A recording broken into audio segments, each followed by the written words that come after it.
শাকিব খানের সাথে সোলজারে আপনি অভিনয় করতে যাচ্ছেন।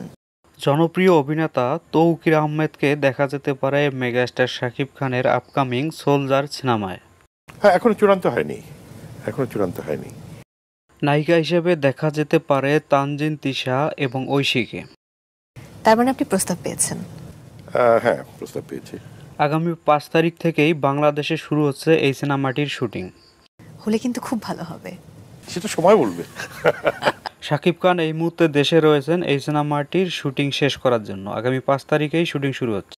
মেগাস্টার শাকিব খানের প্রিন্স সিনেমার পরিচালক আবু হায়াত মাহমুদ এবং প্রযোজক শিরিন সুলতানা এই মুহূর্তে মুম্বাইয়ে রয়েছেন। প্রিন্স সিনেমাটোগ্রাফার অমিত রায়ের সাথে মুম্বাইয়ে সরাসরি সাক্ষাৎ করেন এবং সিনেমার গল্প এবং চিত্রনাট্য বিষয়ে আলাপ আলোচনা করেন। ইতিমধ্যে মুম্বাইয়ে তারা প্রিন্স সিনেমার জন্য লোকেশন রেকিরও কাজ শুরু করেছেন। নভেম্বর মাসের শেষের দিকে মেগাস্টার শাকিব খানকে নিয়ে মুম্বাইয়ে প্রিন্স সিনেমার শুটিং শুরু করার জন্য ইতিমধ্যে অমিত রায়ের সাথে দেখাও করেছেন তারা।